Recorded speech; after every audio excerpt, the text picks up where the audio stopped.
Alô, a paz do Senhor, irmãos. Que alegria tirar essa máscara. Ô, irmãos, cantar de máscara é complicado, é difícil, né? E aí, todo mundo junto, vamos ouvir. Aí não dá nem para ouvir, né? Você nem escuta você, que dirá os outros cantando. Mas é uma bênção, irmãos. Feliz de estar aqui com os irmãos, para juntos adorarmos a Ele, engrandecemos o nome do nosso Deus. Antes de mais nada, eu quero fazer uma oração com os nossos irmãos. Nós vamos orar pelos pedidos de oração. Eu não sei qual é o pedido de oração que o irmão tem hoje aí, mas eu quero já deixar 2 pedidos de orações. Um dele é pela nossa irmã Tereza, mãe da nossa irmã Silvia, que está internada, está na UTI.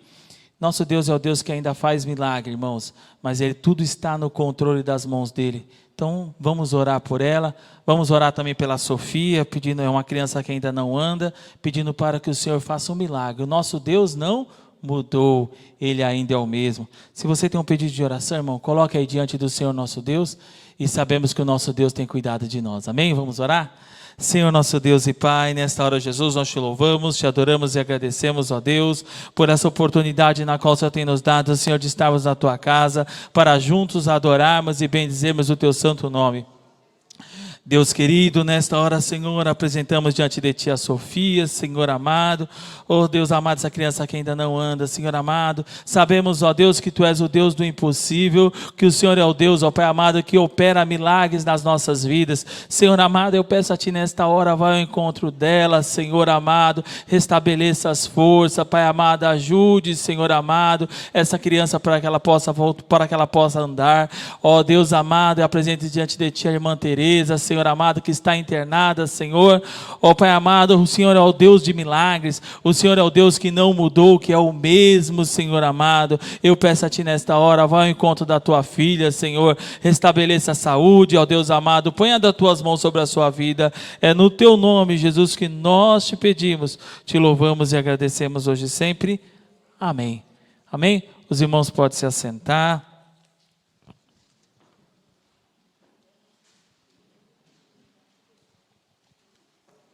Irmãos, agora no mês de fevereiro nós estamos encerrando um ciclo, mas antes de eu falar do ciclo, os jovens que vieram para a aula, Clebinho já está lá embaixo aguardando, na verdade ele está aqui em cima, mas ele vai descer com os irmãos que vão participar da aula, tá bom? Os jovens que forem participar da aula podem descer com o Clebinho.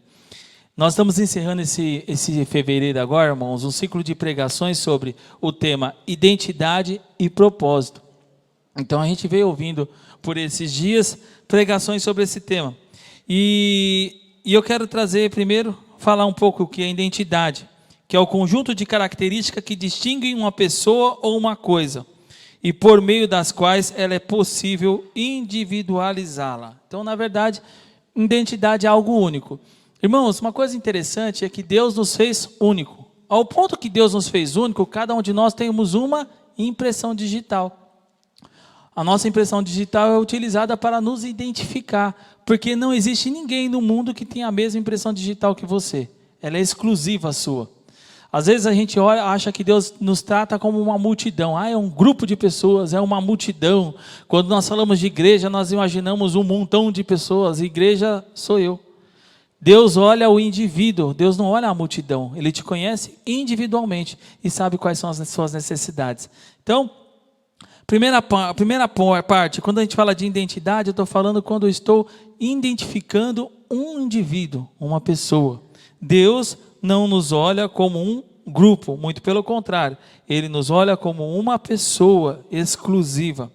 E o que eu vou me deter hoje é sobre o segundo ponto, que é propósito, que é aquilo que se busca alcançar, objetivo, finalidade, intuito. Propósito é aquilo que você busca alcançar. Então, a gente às vezes escuta as pessoas falarem, o propósito de Deus para nós. Qual é o seu propósito de vida? Quando fala qual é o seu propósito de vida, é o que te motiva, aonde você quer chegar, o que você vai fazer para chegar até lá.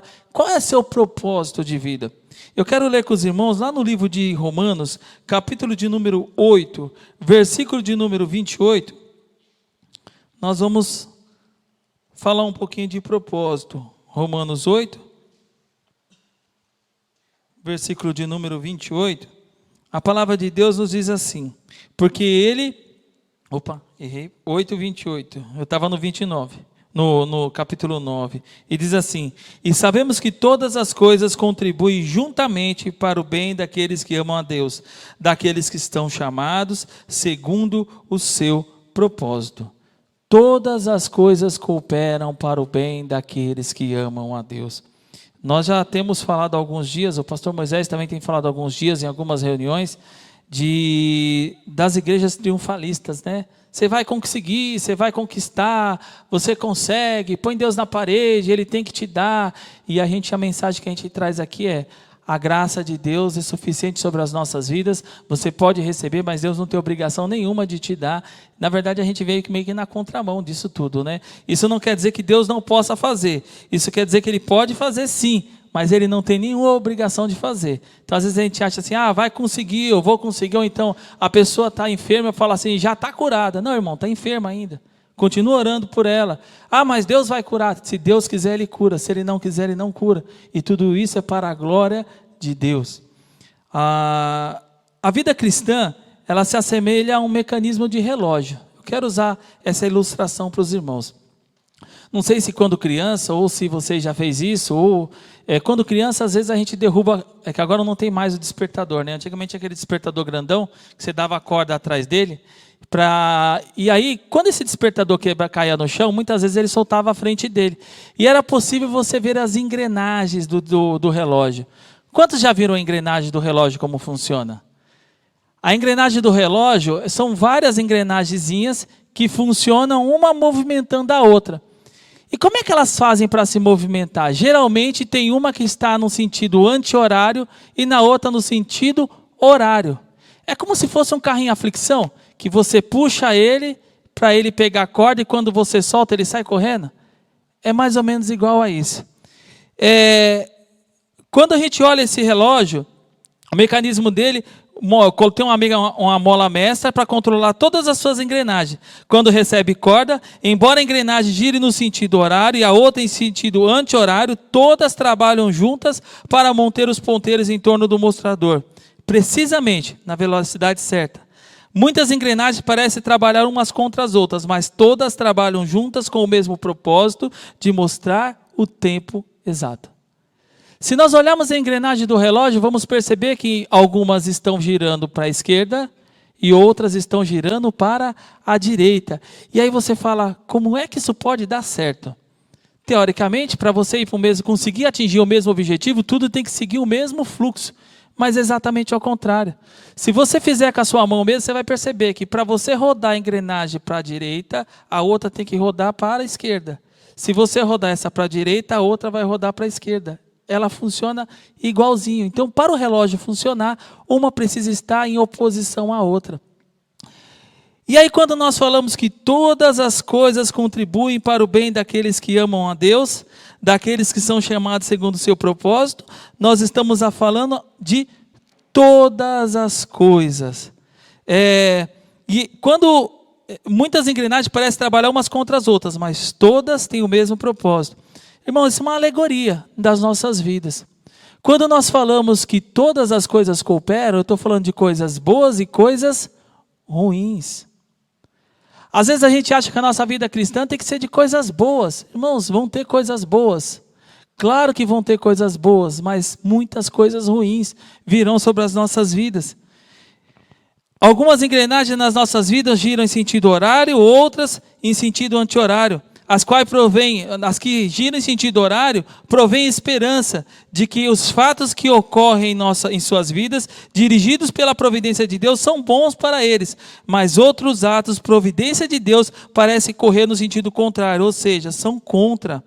Somente quando os olhos da fé estão fixos no grande mestre relojoeiro, que planejou todas as coisas segundo o seu sábio decreto, elas vêm e compreendem que ele ajustou a mola mestra da graça nas suas vidas, de maneira que todas as engrenagens espirituais e providências cooperam para o seu bem-estar. Sim, irmão, embora muitas vezes as coisas parecem que estão girando no sentido contrário, parece que está dando tudo errado, que tem tudo contra nós, embora às vezes a gente veja que uma engrenagem da providência trabalha contra a engrenagem da graça, da não providência, e trabalha contra a engrenagem da graça em várias aflições e provações, assim, ainda assim, o sábio, Deus sabe de tudo o que está fazendo. Ele fará todas as coisas cooperarem para a produção de um abençoado e divino resultado, segundo o seu soberano beneplácito e eterno conselho. As dificuldades que sobrevêm às nossas vidas, elas cooperam para o bem que Deus tem reservado para cada um de nós. Quando nós falamos de que Deus controla todas as coisas, que todas as coisas contribuem, nós imaginamos e esperamos que sejam coisas boas. A nossa expectativa é que sejam coisas boas. Irmãos, nós temos vivido esse último ano que passou, um ano muito difícil, onde muitas pessoas perderam muita gente nesse caminho, familiares se perderam, perdeu mãe, pai, ou às vezes perderam emprego, pessoas estão desesperadas porque ficaram sem rendas, muitos momentos difíceis, e aí fala assim: Deus, eu sou o seu filho, eu não posso passar por isso. Pode. Podemos passar por isso? Podemos. Queremos passar por isso? De maneira alguma. Ninguém quer passar por provação, ninguém quer passar por momentos difíceis, ninguém quer passar por aflições, mas Paulo, ele não faz qualquer exceção a essa promessa. Ele diz: todas as coisas, isso inclui todas as coisas, coisas boas e ruins, cooperam para o bem. Embora aquilo que seja ruim, a gente acha que não vai nos ajudar em nada.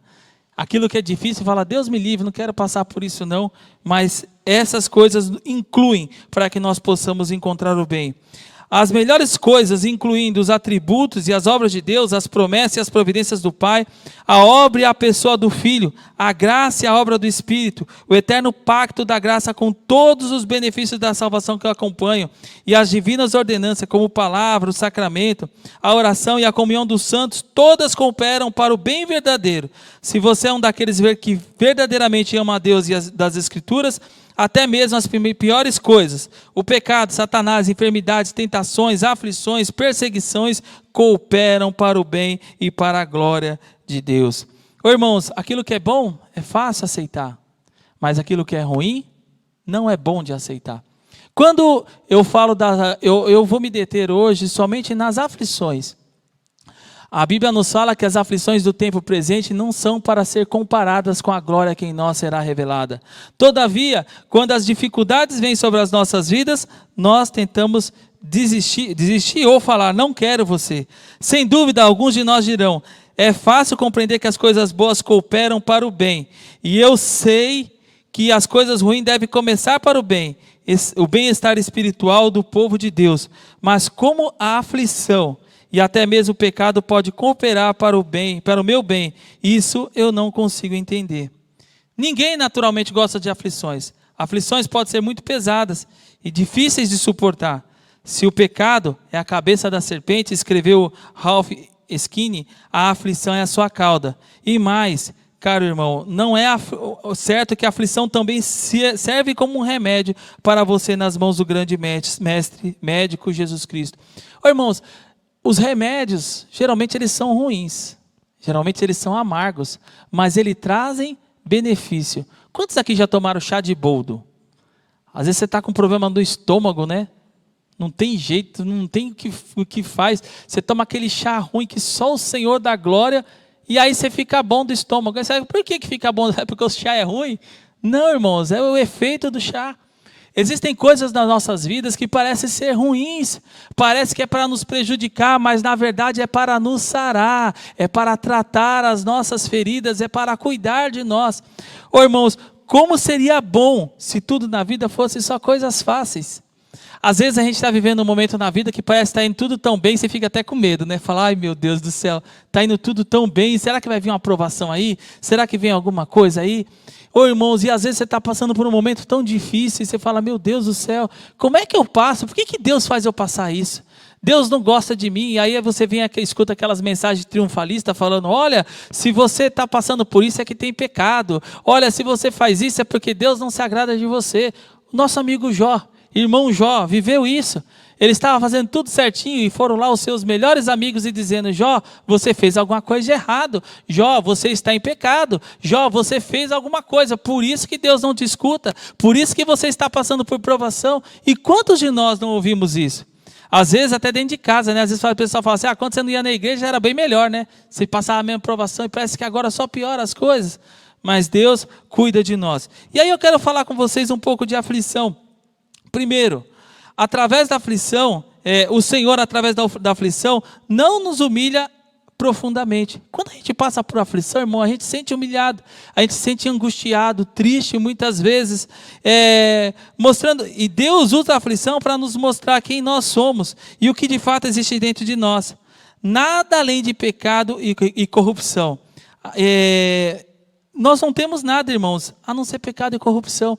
Às vezes a gente escuta alguém falar assim: não, pelos meus esforços eu consegui. Irmãos, sozinho a gente não consegue nada. Por mais que a gente se esforce, irmãos, a gente é falho. Nós somos pecadores, nós precisamos de Deus nas nossas vidas.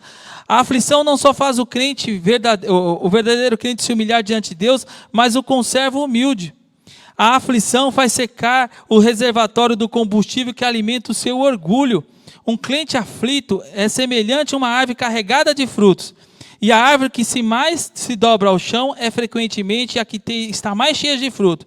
Se Deus utilizar a aflição para humilhar o perante Ele, não estará sua aflição cooperando para o bem? Quando fala dessa árvore, irmãos, você percebe aquela árvore, quanto mais carregada de fruto ela está, mais ela se curva. Tem uma banana chamada banana nanica, e eu ficava encafifado para saber por que raio que aquela banana daquele tamanho se chama nanica. Você vai na feira, irmão, a maior banana que tem na feira é a nanica. Eu falei, eu quero entender por que uma banana desse tamanho é nanica. E aí me explicaram, não é a banana que é nanica, é o pé da banana que é nanico, é um pé pequenininho. Em contrapartida, ele dá uns frutos desse tamanho. E aí às vezes você pega uma banana desse tamanhozinho assim, a árvore dela é gigantona, mas a banana nanica ela é pequenininha. E quanto mais fruto ela tem, mais ela fica pesada. E o fruto dela são frutos grandes, são bananas grandes. E aí é a hora que eu volto e falo: irmãos, quanto mais sobrecarregadas estão aquelas árvores, mais fruto ela tem para dar. Irmão, a aflição ela vem sobre as nossas vidas para produzirmos fruto. Não é para nós sermos derrotados. Não é para nós nos angustiarmos. Muito pelo contrário, essa aflição ela está cooperando para o bem. O segundo ponto: através da aflição, o povo de Deus aprende que o pecado na sua desonrosa, corrompida e maldita natureza. Através da aflição, eles aprendem que, como foi apropriadamente dito, o pecado tem o diabo por pai, a vergonha por companheira e a morte pelo seu salário. Então, o salário do pecado ele é a morte. Eles aprendem pela aflição que o pecado, na verdade, é um ataque ao coração, ao ser e aos atributos de Deus. Irmãos, a aflição vem sobre as nossas vidas exatamente para isso também, para mostrar quem nós somos. O salmista Davi diz assim: Senhor, expurga de mim os meus pecados, me mostra os pecados que estão ocultos ainda em meu coração, para que eu possa me arrepender. A aflição também vem sobre as nossas vidas para que nós possamos nos arrepender dos nossos pecados. O pecado é uma afronta à justiça de Deus, uma violência contra a sua misericórdia, é escarnecer da sua paciência, é menosprezar o seu poder, é desrespeitar o seu amor. Eles aprendem através da aflição que o pecado é tanto força da sua morte, como a morte da sua força. Na aflição, é como se a alma do crente fosse esquadrinhada com lanternas, expondo os pecados ocultos e notórios. Exatamente o que eu falei para os irmãos. O salmista Davi pediu isso. Quando nós nos aproximamos frente a um espelho, irmãos, não adianta tentar disfarçar, ele vai mostrar eu. Ele não vai me mostrar com o olho azul, porque eu não tenho olho azul. Ele não vai me mostrar cabeludo, porque eu não sou cabeludo. Ele vai mostrar de fato quem sou eu. Quando a aflição vem sobre as nossas vidas, ele mostra os nossos pecados de fato, como eles estão ocorrendo, o que nós estamos fazendo. E Deus, quando faz isso, é para quê? Para que nós possamos nos arrepender. É para que nós possamos nos arrepender. Quando a aflição é santificada pelo Espírito Santo, o pecado é arrancado do seu esconderijo, dentro do coração e trazido à luz dos santos e percrustadores olhos de Deus. A aflição arranca a folha da figueira que cobre o Filho de Deus. E aí tem uma analogia que diz assim, que o pecado do povo de Deus são como ninhos. escreveu o puritano William Bride. Enquanto as folhas estiverem na árvore, você não pode vê-los, mas no inverno da aflição, quando todas as folhas caem, os ninhos aparecem claramente, quando a aflição é santificada e o pecado se torna hediondo e odioso. O pecado se torna excessivamente pecaminoso em sua verdadeira natureza. Torna-se o mais odiado por sua natureza do que por suas consequências. E essa é exatamente isso, irmãos. Quando vem a prova sobre as nossas vidas, imagine vocês, você olha para uma árvore e muitas vezes você não consegue ver nenhum ninho de passarinho nela, porque ela está completamente repleta de folhagem. Mas quando chega o inverno que as suas folhas caem, você consegue visualizar o ninho de passarinho. Na janela da minha casa, logo quando eu mudei em agosto, que estava nessa transição de inverno, gente, que árvore horrorosa que tinha na frente. Não dava para ver nada, só tinha os galhos dela, parecia que tinha morrido a árvore. E aí você via algumas coisinhas lá, você conseguia enxergar os ninhos das aves. Agora, nesse período que nós estamos vivendo, a árvore está completa, toda verdinha, bonitinha, nem parece que é a mesma árvore que tinha anteriormente. É isso que está falando, na aflição da vida, quando chega esses momentos de aflições, é como se fosse o inverno, que toda essa folhagem cai e nós mostramos de fato quem somos nós. E aí é possível ver o pecado escondido. E aí Deus usa este momento para nos restaurar. A aflição vem para o bem. Por isso que a palavra de Deus nos fala aqui, todas as coisas cooperam para o bem daquele que ama a Deus.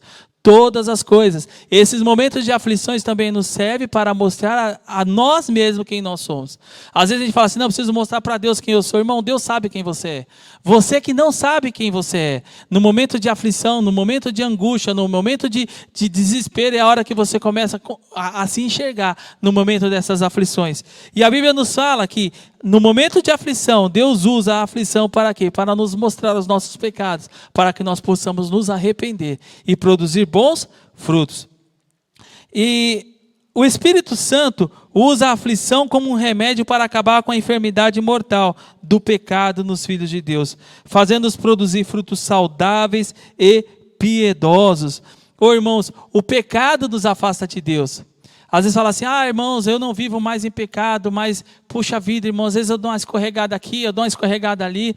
Nós vemos esse mundo perdido, irmãos, por causa do pecado que está tão forte nesse mundo e as pessoas estão perdidas. E Deus nos convida a nos arrepender. O Espírito Santo usa a aflição como remédio para acabar com essa enfermidade mortal. Então, em meio à dificuldade, quando as folhas caem, que Deus mostra o nosso pecado, é a hora que nós podemos nos arrepender. Quando o pecado faz o crente se desviar de seu Salvador, o Senhor Jesus, como um bom pastor, usa a vara da aflição para aprumá-lo novamente. É como se fosse, o pastor ele tem duas ferramentas, né? Que uma delas é o cajado e outra é a vara. A vara de fato é para poder corrigir, é a vara da correção. A aflição é o cão do pastor enviado, não para devorar as ovelhas, mas para trazê-la de volta ao aprisco. A aflição trata o pecado. Antes de ser afligido, andava errado, disse Davi, mas agora guarda a tua palavra. Lá no Salmo 119, 67. Irmãos, um pastor de ovelhas, muitas vezes a ovelha quer sair do seu caminho, ela quer sair do caminho que ela tem que caminhar, e aí o pastor usa a vara para corrigir ela o caminho. Olha, não é aí não, volta para o caminho certo. Muitas vezes Deus usa essa aflição para nos colocar no caminho certo. Às vezes nós estamos saindo do caminho e Deus usa a aflição e fala, filho, volta para o lugar certo. Para um filho de Deus ser afligido é bem como uma poda para uma árvore jovem, pois a pressão da aflição não só remove o terrível mau cheiro do pecado, mas também revela as fragrâncias e os frutos da graça divina. Você sabe que em alguns países certas árvores não crescem, elas crescem, mas não dão fruto porque não tem inverno? Existem momentos, irmãos, nós precisamos passar por todos os períodos da nossa vida. A aflição, ela vem nas nossas vidas para que nós possamos produzir frutos. Existem árvores que em determinado lugar que você planta não dá certo, porque ela não consegue produzir o fruto, porque o lugar é muito quente, ou porque é muito frio, e ela precisa das 4 estações para poder produzir os seus frutos. O cristão precisa do inverno de aflições para experimentar o florescer da primavera, o crescimento do verão e a colheita do outono. A vida dos filhos de Deus é como um sino. Quanto mais se bate, melhor ele toca. Difícil isso, né? É como um sino que quanto mais bate, mais se toca, ou melhor toca. Quando nós falamos do cristão, às vezes fala assim, não, eu tenho que viver uma vida fácil, né? Puxa vida, agora aceitei a Jesus, as coisas têm que ser fáceis. A Bíblia diz que Cristo já venceu a minha batalha, que Ele já venceu as minhas lutas, então agora tudo tem que ser muito fácil, tudo tem que ser muito simples. Não, irmãos, a Bíblia nos fala que nós vamos passar provações, e aí Ele fala, você vai passar provações, mas não se desespere, porque eu já venci o mundo. Ah, mas Senhor, eu não mereço passar por isso. Irmãos, nós merecíamos o inferno. Deus foi ao nosso encontro e nos proveu a salvação. Ele nos escolheu antes da fundação do mundo. Ele nos elegeu e mudou a história das nossas vidas. O que nós merecíamos? A perdição. Nós não somos merecedores da graça que Deus derramou sobre as nossas vidas. Então às vezes a gente fala, mas eu não mereço sofrer isso. Irmão, merecíamos sim. Nós não merecíamos a graça que Deus derramou sobre as nossas vidas. E Ele tem cuidado de cada um de nós. Nós precisamos, para que nós possamos ter a colheita, nós precisamos passar pelas dificuldades da vida, irmãos. Faz parte das dificuldades da vida e ela nos ajuda, ela forja o nosso caráter para que nós possamos viver uma vida diante de Deus. Quanto mais se bate, melhor toca o sino. Eles aprendem mais sobre a vara que os disciplina do que o cajado que os consola. Ô irmãos, hoje nós temos uma geração, na verdade a gente tem uma geração para trás e a próxima também está desse esquema, né? De pessoas que não respeitam. Vocês percebem o quanto tem aumentado a incidência de violência policial na rua? O quanto tem aumentado a incidência de professor apanhando de aluno, dentro das empresas, não sendo respeitada a hierarquia? Vocês viram como tem piorado isso? Sabe o que é isso, irmão? É falta de correção dos pais. Os pais deixam os filhos fazerem tudo o que quer. Então, pode fazer, filho, pode fazer. E o filho vai fazendo. Aí o filho fica grande, irmão, continua fazendo. E aí ele não respeita na empresa, não respeita na escola, não respeita em lugar nenhum. E são crianças e viram adultos incontroláveis. É isso que a palavra está nos ensinando. A vara serve para corrigir. Ela funciona melhor do que o cajado que é de consolo. Tem muito pai que fala assim, não filhinho, não faz isso, não faz assim. Ô irmãos, existem momentos na vida que você precisa pegar a varinha e dar uma varadinha no filho. Não é para espancar não, mas é para corrigir. Olha filho, está errado, não pode fazer isso, você precisa corrigir. E quantos pais não fazem isso, ou não fizeram isso, e hoje está sofrendo dano de filhos e filhas que não respeitam ninguém. Ô irmãos, olha a sociedade que nós estamos vivendo. As pessoas não estão preocupadas. Taca fogo no índio lá porque estava dormindo na rua. Taca fogo no outro morador de rua. Não está nem aí para o próximo, irmão. Por quê? Não foi ensinado quando era menor. E aí vira essa geração que nós estamos vendo. De filhos que não obedecem pais, de filhos que não obedecem à sociedade, de filhos que não obedecem nas empresas. E aí qual que é o grande problema? Esses filhos vão ficar sendo mandados embora do serviço. Por quê? Ninguém tolera gente mal educada. Ninguém tolera funcionário que não respeita a hierarquia. Ô, irmãos, eu trabalho numa empresa que aqui em São Paulo tem 300 funcionários. Quantas vezes, e a gente tinha um contrato muito grande, e quantas vezes a gente mandou gente embora por insubordinação? Mas se por insubordinação e ainda justa causa. Mas por que isso? Não aprendeu a respeitar. Os pais não ensinavam, os pais não educavam, os pais não ensinavam que não pode fazer. Irmãos, Deus não é irresponsável, Ele vai te ensinar. Se precisar dar umas varadinhas, Deus vai te dar umas varadinhas para te colocar no caminho certo. As aflições vão vir sobre as nossas vidas para que nós possamos caminhar no caminho certo. O bom pastor não está afogando suas ovelhas quando dá banho nelas, e nem está matando quando a tosquia. Pelo contrário, a lavagem é uma higiene necessária, e quando ele tira todo o pelo da ovelha, é uma privação necessária para que E as suas correções são lições essenciais. A ovelha precisa disso, irmãos, é um tratamento, precisa dar banho na ovelha, precisa tirar seu pelo, para que ela possa ter mais mobilidade, precisa dessa limpeza. E quantas vezes, irmãos, Deus quer nos corrigir, Deus quer nos ajudar, e a gente faz bico, cruza os braços e fala, não vou. Ou às vezes bate o pezinho igual criança faz no mercado, quando quer alguma coisa, começa a bater, se joga no chão e começa a bater o pé porque quer alguma coisa. Irmãos, com Deus não funciona, você pode bater o pé, você pode reclamar, você pode brigar, mas você vai passar pelo momento de aflição para ser aprovado, para que você possa dar bom fruto, para que você possa vir para o caminho certo. A aflição colhe frutos preciosos, ela garimpa, funde, refina e forja o caráter do crente, até que o divino ourives possa ver o seu reflexo na obra das suas próprias mãos. Então o cristão experimenta como Jó. Se ele me provasse, sairia eu como ouro. Lá em Jó 23:10. Deus vai nos provar para que nós possamos ser aprovados. Nós vamos passar por momentos de aflições para que Deus possa corrigir o nosso rumo. Nós vamos passar por momentos de dificuldades. Nós vamos passar por momentos que Deus vai nos mostrar o nosso pecado para que nós possamos nos arrepender. Isso faz parte da nossa vida. Às vezes nós vamos passar por aprovação para nós entendermos que só o nosso Deus é que nos ajuda. Às vezes nós vamos passar por provações para que o nosso orgulho possa ser quebrado. Às vezes a gente vai passar por provação para Deus se revelar para nós como um Deus grande, forte e poderoso, que cuida de cada um de nós. Ô irmãos, experiências com Deus ninguém tira. A experiência que Deus te deu, ninguém vai tirar, e ela jamais será esquecida. O momento que você vive com Deus, as experiências que você vive com Deus, você jamais a esquecerá. Certa feita, eu tinha um cachorro, um Akita em casa, né? Um cachorro de marca, né? Chamar de marca, não é nem de raça, é de marca. E esse cachorro, por algum motivo, ele me mordeu, irmãos. E eu não sei, até hoje eu não faço ideia porque esse cachorro me mordeu. Ele me mordeu na mão. Irmãos, não dói mais, mas está marcada a minha mão. Eu lembro que o cachorro me mordeu na mão. Está marcado. As aflições, ela nos marca. Não dói mais, mas eu lembro o que Deus fez na minha vida naquele momento.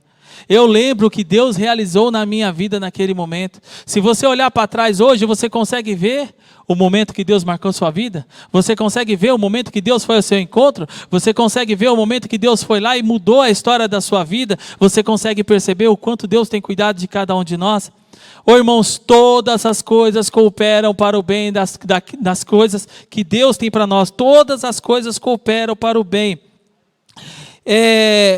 Para o bem daqueles que amam a Deus, daqueles que são chamados segundo o seu propósito. Tudo faz parte para cooperar pelo bem. O Senhor se utiliza da aflição como meio de fazer o seu povo buscá-lo, para trazê-lo de volta à comunhão com Ele e mantê-lo junto ao seu lado. Ô, irmãos, às vezes as coisas estão tão boas, irmão, a gente até esquece de orar, né? A gente ora só para agradecer a comida e na hora de dormir, né? Senhor, obrigado. Senhor, obrigado. Fiz o que pude, obrigado pelo grude, almoça. Senhor, obrigado pelo dia e dorme. Pronto, tá bom, tá resolvido, tá tudo bem em casa. Eu nem agradeço, nem falo com Deus. Para que eu falo com Deus? Está indo tudo bem. E a gente acaba se esquecendo. Irmãos, Deus não quer que a gente tenha um momento só com Ele. Deus busca com a gente um relacionamento, de nós falarmos com Ele diariamente, como nós falamos com um amigo. Manda um zap para um amigo, e aí, como é que você está? Eu estou bem, graças a Deus, aconteceu isso, isso, isso. Deus quer um relacionamento com você. Fale com Deus o que você está passando, o que você está sentindo, o que você está vivendo. Às vezes a aflição vem sobre as nossas vidas para que nós possamos nos aproximar a Deus, para que nós possamos buscar a Deus, para que nós possamos falar com Deus e para que a gente possa voltar a ter comunhão com Ele. Existem pessoas que não saem da prova, irmão. Mas por que não saem da prova? Porque sair da prova ele se perde. Então Deus fala, fica aqui mesmo que eu vou cuidando de você, a gente vai tratando. Irmãos, da mesma forma que na casa, você tem vários, quem tem filho, como eu tenho bastante filho, eu tenho 4 filhos, então dá para saber, irmãos, a diferença de cada um. Eu tenho duas duplas de gêmeos. Teoricamente, os gêmeos são muito parecidos, mas são totalmente diferentes entre eles. Cada um deles tem o seu jeitinho, cada um deles tem sua manha, cada um deles tem um jeitinho que eu tenho que tratar. Eu sei como tratar cada um deles. Irmãos, se eu sendo falho sei isso, quanto mais Deus. Ele não vai nos tratar todos igualitariamente, Ele vai tratar de nós, cada um do seu jeito. Ele sabe as nossas necessidades, Ele nos conhece, Ele sabe como é que a gente gosta de ser tratado, Ele sabe aonde Ele precisa tratar as nossas vidas. E a hora que Ele nos ajuda, que Ele vai ao nosso encontro, e para voltar a ter comunhão, como na tempestade as ovelhas buscam estar junto ao seu pastor, assim diz o Senhor de Israel, estando eles angustiados, cedo me buscarão, lá em Oséias 5,15. Não é verdade, irmãos? Quando está angustiado, quando o negócio está feio, a gente parece que tem mais vontade de orar, né? Parece que é a hora que a gente mais quer falar com Deus, para ver se resolve logo. Senhor, me ajuda, pelo amor de Deus, me ajuda. As tempestades e o granizo da aflição levam as ovelhas para mais perto do seu pastor. Quanto mais dificuldade nós temos, mais nós nos aproximamos de Deus.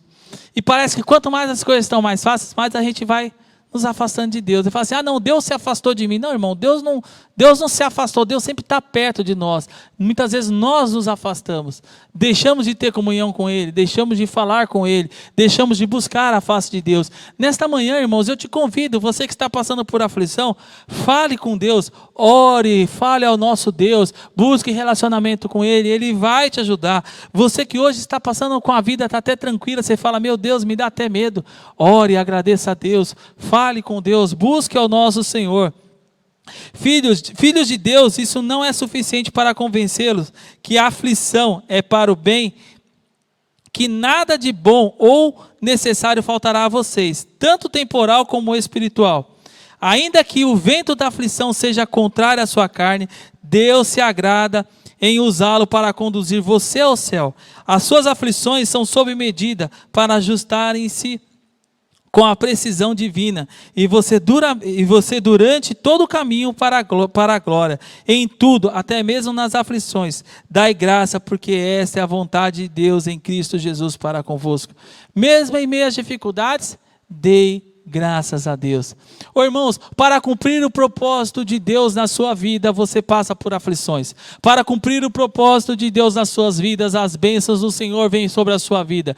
Tudo que nós passamos é para cumprir o propósito de Deus nas nossas vidas. Existe uma alegoria que diz o seguinte, que certa feita um homem chegou para Jesus e disse assim, Senhor, minha cruz está muito pesada. E Jesus disse para ele assim, então vai lá, tem várias cruzes, pode ir lá escolher qual que você quer. Ele deixou a cruz dele lá e foi lá pegando cruz por cruz e punha, não dava certo, não dava assim, não, essa é muito pesada, não, essa é muito comprida, essa não, essa não, essa não, essa não. E no final ele pegou uma e falou, puxa, Senhor, essa aqui está maneirinha, dá para levar. E ele fala, então essa já era sua. Irmãos, Deus não nos dá nada além do que nós possamos carregar. Ele nos dá exatamente a medida certa. Se você está passando por uma aflição, um momento difícil, irmãos, dai graças a Deus. Glorifique o nome do Senhor nosso Deus e saiba que a aflição vem sobre as nossas vidas para promover o bem, para nos libertar do pecado, para que nós possamos reconhecer o senhorio do Senhor sobre as nossas vidas, para nos trazer paz e para nos conduzir aos céus. As aflições vêm sobre as nossas vidas para fazer o bem. Então não se angustie, irmãos, por causa das aflições da vida. Faz parte das aflições da vida. Mas essas aflições vêm sobre as nossas vidas para que nós possamos ser abençoados por Deus e pela sua palavra. Amém? Meus queridos, isso está lá no livro de 1 Tessalonicenses, capítulo 5, versículo 18, que diz em tudo dai graça. Tem um outro texto da palavra de Deus que também nos fala aqui, se você tem o que comer e você tem o que vestir, seja feliz.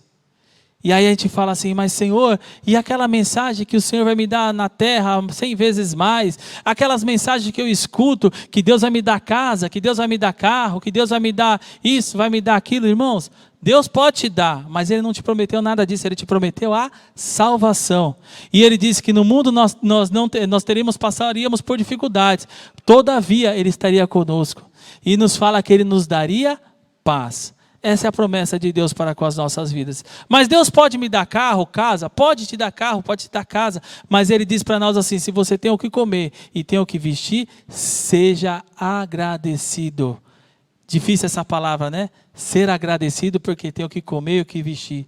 Você fala, mas eu queria tantas outras coisas a mais. Seja grato a Deus por aquilo que Ele já tem confiado nas suas mãos, aquilo que Deus já tem te dado, irmãos. Que Deus fará coisas grandiosas nas nossas vidas.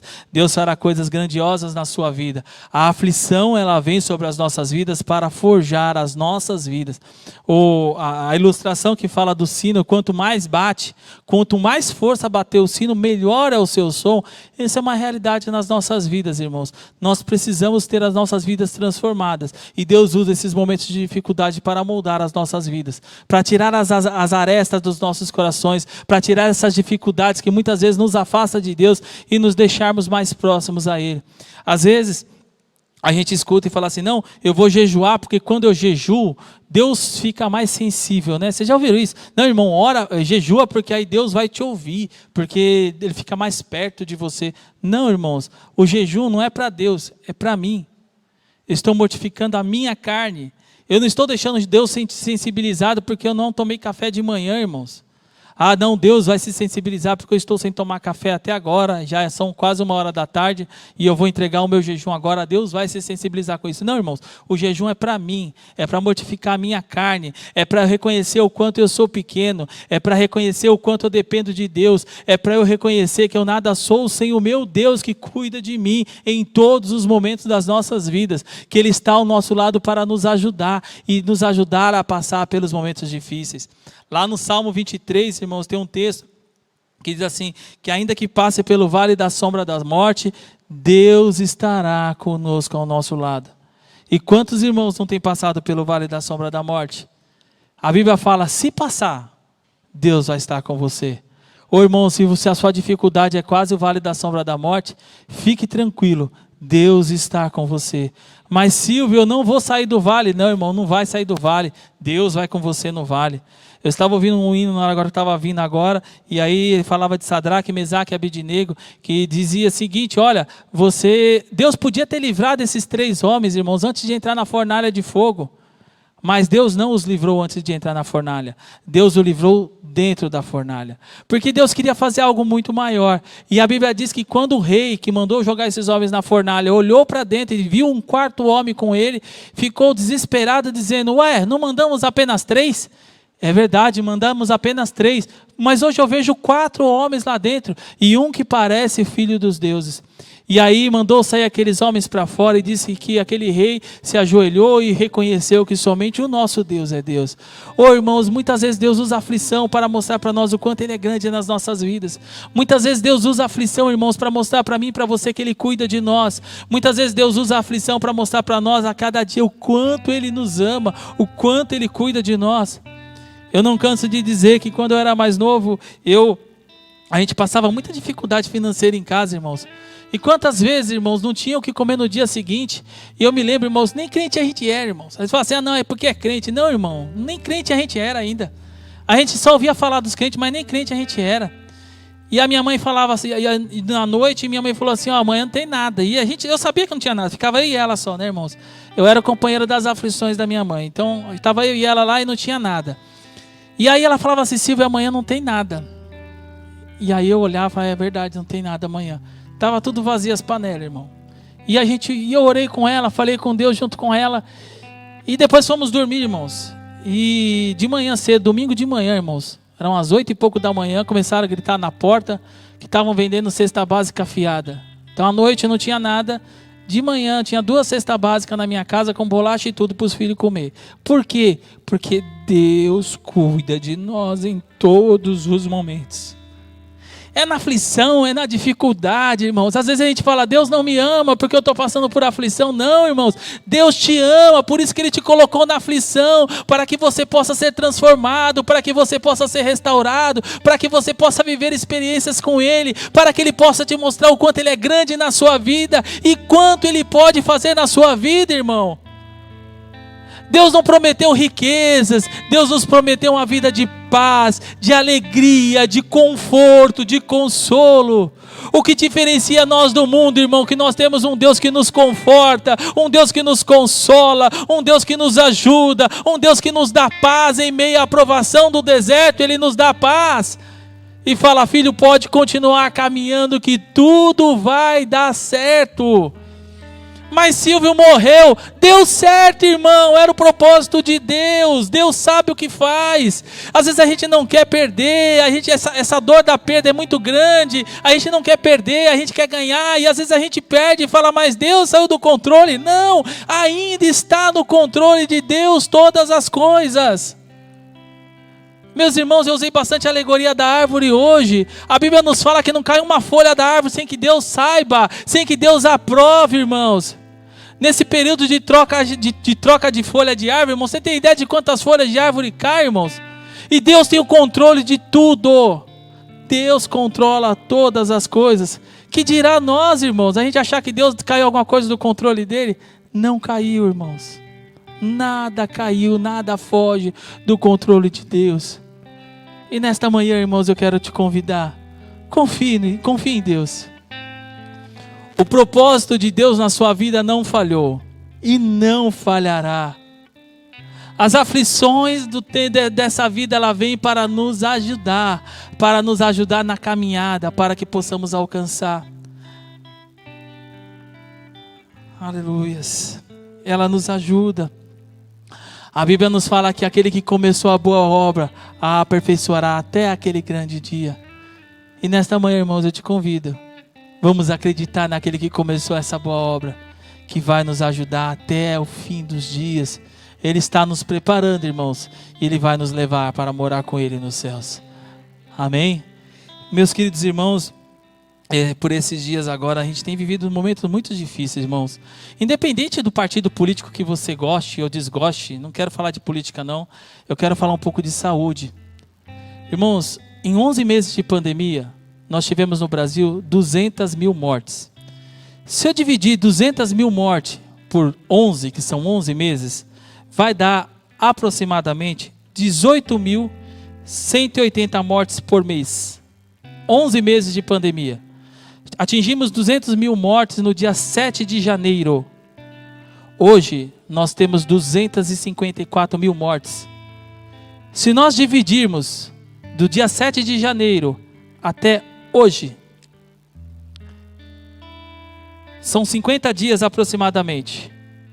De 200 mil em 7 de janeiro para hoje, 54 mil mortes tivemos nesse período.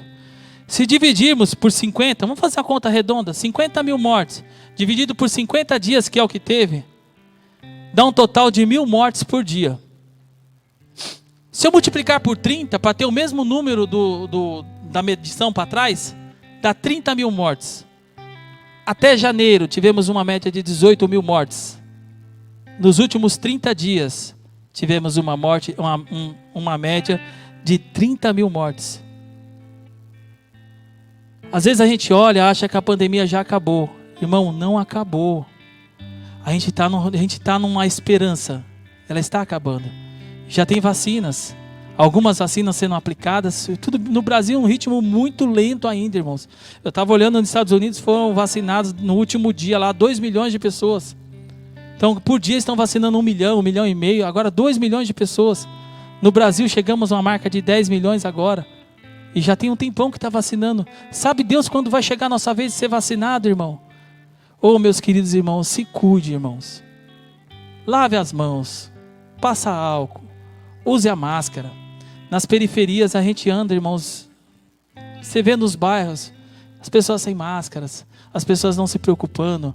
Oh, irmão, se preocupe com isso. Faça a sua parte. Às vezes a gente reclama e fala assim, não, é provação de Deus. Irmãos, tem coisas na vida que não é provação de Deus. São consequências nossas, das nossas atitudes. Perdemos alguns irmãos aqui, e às vezes está no grupo da comuna, você vê vários pedidos de oração, não resistiu, e aí várias pessoas que você conhece que se foram por causa do Covid. Se cuide, irmãos. Ela não acabou não, ela está aí ainda. Ai, Silvio do céu, mas Deus não sabe? Sabe, irmão. Deus sabe, está no controle dele, está tudo certo, irmãos. Mas Deus fala para nós assim, se previna, cuide-se. Cuide do seu irmão, cuide da sua família. Nós não podemos deixar as coisas do lado assim, não tem problema não, isso vai passar. Irmão, isso vai passar, mas pelo menos 1 ano ainda a gente tem que aguardar para ver essa questão da vacinação, para ver se a nossa vida volta a um novo normal. Mas se cuide, irmãos, é importante para nós, amém? Eu vou orar, nós vamos louvar a Deus com mais um hino, depois eu volto de novo para a gente falar dos aniversariantes, amém? Convido os irmãos a se colocar de pé. Meus irmãos, a prova vem para nos ajudar. A prova vem para nos lapidar.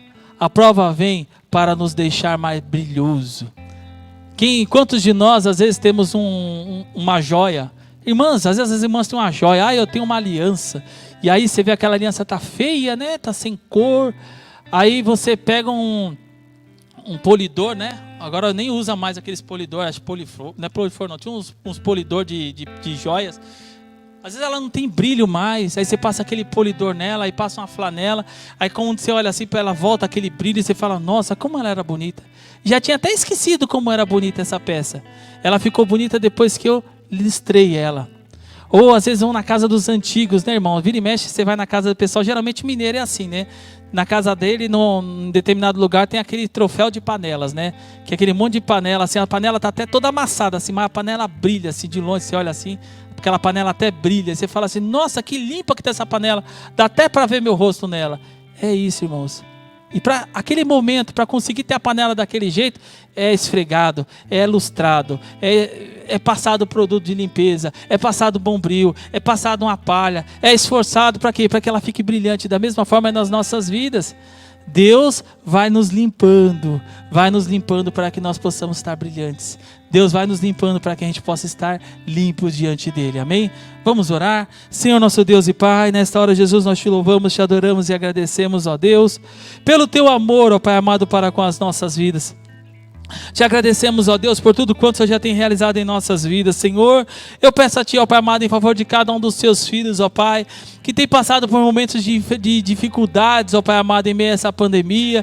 Ó Senhor amado, Seus filhos que se encontram desempregados, ó Senhor. Eu peço a Ti nesta manhã, Senhor, vai ao encontro deles, ó Deus. Abra as janelas do céu, Senhor amado, e derrama sobre eles, ó Pai amado, a Sua graça, Senhor amado. Abra, Pai amado, portas de emprego, Senhor. Sabemos, ó Pai amado, que mesmo em meio à pandemia, o Senhor tem se feito presente em nossas vidas. Sabemos que mesmo em meio à pandemia, o Senhor é o Deus ainda que continua cuidando de cada um de nós. Ó Deus amado, visita cada um dos irmãos que estão enfermos, ó Deus, aguardando, ó Pai amado, um milagre, Senhor amado. Ó Deus amado, envia cura, Senhor amado, transforma, ó Pai. Ó Deus amado, eu te peço, ó Pai amado, em favor de cada um desses casamentos, ó Pai amado, que estão destruídos, ó Deus. Ó Pai amado, que o Senhor possa ir ao encontro desses casais, ó Senhor amado. Em especial, Senhor, eu peço pelo Antônio e pela Margarete, Senhor. Ó Deus amado, Tu sabes, ó Pai amado, de cada um dos Seus filhos. Ó Senhor amado, o diabo ele veio para matar, roubar e destruir, mas o Senhor veio para dar vida, e vida em abundância, Senhor. Eu peço a Ti nesta hora, Senhor amado, que o Senhor possa restaurar esses casamentos, ó Pai amado, que estão afligidos. Ó Senhor amado, que o Senhor possa restaurar, ó Pai amado. Ó Deus querido, derramando sobre os Seus filhos a Tua graça, Senhor amado. Fortaleça-os em Ti, ó Deus. Fala, Senhor amado, aos corações de cada um desses Seus filhos, ó Deus. É o que nós te pedimos, Senhor, e te agradecemos.